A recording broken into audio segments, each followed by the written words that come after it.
You're 25. You're 25 years old. The 25-year-old Wilt Chamberlain, who didn't just have the inside game, but had the fadeaway, could put the ball on the floor a little bit. Somebody must have told you about that. I remember it. Okay, right. Trust me. Right. The 25-year-old Wilt Chamberlain transplanted into today's NBA. What do you do?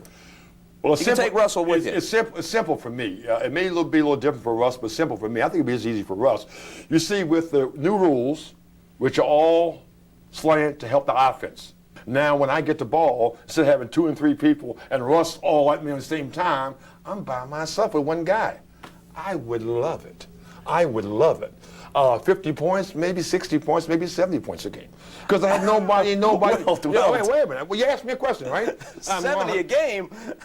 Well, you know, the last 10 games, I was talking to Russ about the last 10 games of my 61-62 season, right before I scored 100 points, I averaged about 71 points a game. Yeah, you were on a rampage. But I'm saying to you, but it's easier now. He's the only player in NBA history to win the scoring title, the rebounding title, and kinda sorta the assist title. He's the only player in NBA history ever to average 50 or more points a game for a season. Heck, he's the only one to average 40 or more points for a season. He's the only player ever to score 100 points in a single game. No one else has even scored 85. I know it sounds like I'm making all of this up, but I'm not. It's just that you kids don't know how good, how great, how utterly dominant Wilt Chamberlain was.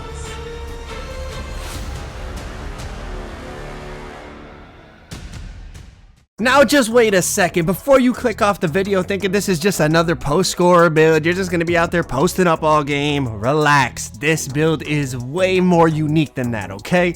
I set out to create a prime Wilt Chamberlain build, and that's exactly what I did. I'm not talking about the old Wilt that played for the Lakers that was just getting rebounds and passing the ball. I'm talking about prime Warriors Wilt Chamberlain. This man was a freak athlete, crazy vertical, crazy speed, arguably the most athletic player in NBA history. I know you guys are going to say, oh, but he played against plumbers and whatever y'all going to troll in the comments. Go ahead, do your thing. I'm telling you, go do your research. This man was a freak athlete. Now, as you can see, I got 85 driving dunk. I get all the contact dunk packages on a 7-foot tall center. I have a 99 post hook, and as you can see, the Zens don't work anymore, but you could clearly see I was aiming that. I was moving the meter into position for the post hook. If you know what you're doing and you know how to aim post hooks, they are still really, really effective. I have an 80 post fade, 97 post moves, and then good interior, good block, good rebounding, all that. Now, here's what I did.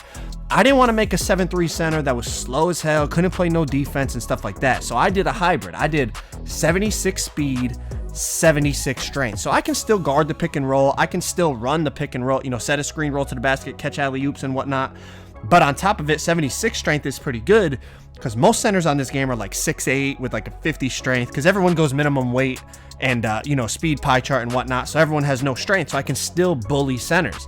Now, I gave it 7 shooting badges so that I could get deep fades on gold, hot zone hunter on gold, and then I got one more I could throw on like, flexible release or corner specialist or something like that. But for the most part, it's a really, really well balanced build. Now, I didn't unlock the shooting badges yet, but you're still going to see what I'm doing with this build, man. This is one of the most unique center builds you're going to see. We're going to the 2s court. Make sure y'all drop a like on the video. Y'all got to check out these gameplays. This thing is like a 7-foot hybrid slasher post scorer. So the first game, we find ourselves down 5-0 to start. And this game, I have on shot aiming. Now, I'm going to tell you one thing. Basically, if you want to play like a post scorer, turn on shot aiming and shot meter so that you can aim your post hooks. But if you want to play like a slasher, like the 7-foot slasher I'm talking about, you need to take off shot aiming.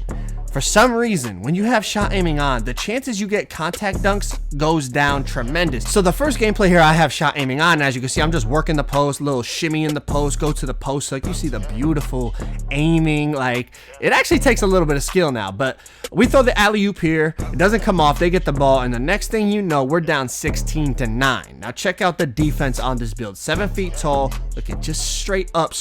I don't know if he was going for a contact dunk or what, but I just swat it. I drive in and get the dunk. and you're gonna see now we just take the game over. So the first game I have on aiming, and I'm playing like a post scorer. But like I said, if you want to play like a slasher, take off aiming. Gameplay number 2, you're gonna see I take off shot aiming, and all of a sudden I'm just getting contact dunk after contact dunk after contact dunk. It's literally 2 builds in one. If you want to play like a post scorer, you can do this all day, or if you want to play like more of like a traditional center, or you want to go for rep, like that's sometimes what I'm doing, obviously grinding to legend, I just take off the shot aiming and I just play like a regular center, like a slasher going for contact dunks. We have a nice comeback in that game. You're gonna see I stepped off the court.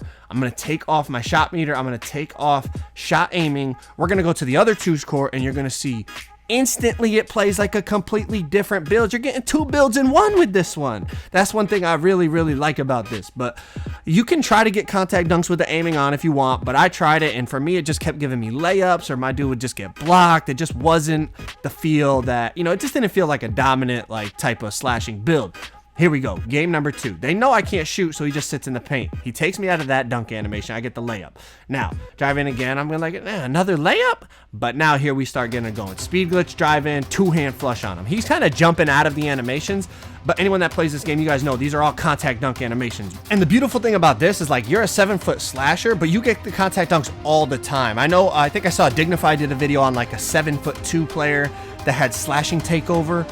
So you could get contact dunks, but only when you have takeover. This build, 7 feet tall, contact dunks all the time. Look at this. You don't usually see a player this big moving like this. Like literally just contact dunk after contact dunk. And that's a center sitting down there too. You see how big he is, and we're damn near jumping over him, all right? All right, so I got 2 more gameplays for you. The next one is going to be with shot aiming on, and then the last one is going to have the shot aiming off. So we're going back and forth, right? This one's going to be more of a post-scorer gameplay. The next one is going to be more of a slasher gameplay. And you'll have moments, like, check this out. So Jay Green's the 3, right?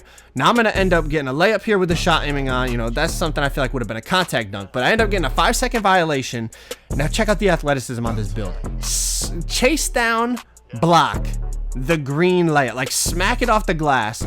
The next play I get the ball, you know, we got the rebound, I go right into the post, do a little jump step, contact dunk on him. So it's like you're gonna get sometimes those slasher animations you want, but it's just not as consistent as when you have the aiming off. Now as you see, Showtime Hall of Fame on this build. So anytime I do a post spin and I go up with a Showtime dunk, my teammate is getting like a ridiculous amount of takeover for basically just watching me post up. So it's just a super broken strategy, and it's really effective to win games, I'm not gonna lie. And since this build is a pure blue pie chart, it's actually really good for rep. Like you see me in the park on this build, I'm playing for rep 99% of the time. But you saw me aim the layup there bad, that's gonna happen to you a lot, especially when you first start playing on the build, all right? This gameplay here is with the aiming off, but post hooks, layup aiming, like you have to get used to it. My first couple games, I was airballing post hooks, like it was bad, because ever since that patch they did, and people thought post hooks were now trash, they are not trash. You just actually have to be able to aim it. I'm gonna say something crazy, you guys are gonna look at me and not believe me. It actually takes some skill now to post hook. Like if you don't aim it properly, you're gonna miss. Before, everyone said it took no skill because people had Zens, obviously. Like you just click one button, it's a green every time. That's cheating. But to actually aim the post hooks now takes skill, because that aim meter, depending on where you are on the court, it changes. Like it's not like you hold it straight down every time to get a green. No, you have to actually see where the meter pops up and move it, and it's very precise. And like I said, when I first started doing it on this build, I was airballing. Now I'm not greening it all the time, but I'm making them, I'd say like 8 or 9 times out of 10. So it definitely takes some skill. But look at drop step dunk all over him. Like the build is a lot of fun. It reminds me of Wilt because he's not only tall, but he's super athletic. The last thing I wanted to do with a Wilt Chamberlain build was just be a 7'3" post scorer with 30 speed. If you guys know anything about Wilt, the dude ran a 4'6" 40-yard dash. Like the dude was running like, okay, NFL receivers, most of them run faster than that, but he was damn near running at the speed of an NFL wide receiver, but he was 7'1". Like, the dude was a freak athlete, and that's what I wanted to capture in this build. A big center that could score in the post, but could windmill dunk, could contact dunk everything, was still fast, strong. And I think I captured that. I'm 7 feet tall, max wingspan, still with an 80 post fade, so I can shoot the fades and the hop shots like post scorers do. I didn't really do it in this video, but you can hit them. Anyone that's played me in the park the last couple days, you guys have seen it. I've been shooting those hop shots, and they are a lot of fun, I'm not gonna lie. But with the post takeover, the build's super broken. The only build that's really going to clamp you up in the post is if you play a 7-3 post scorer. But guess what?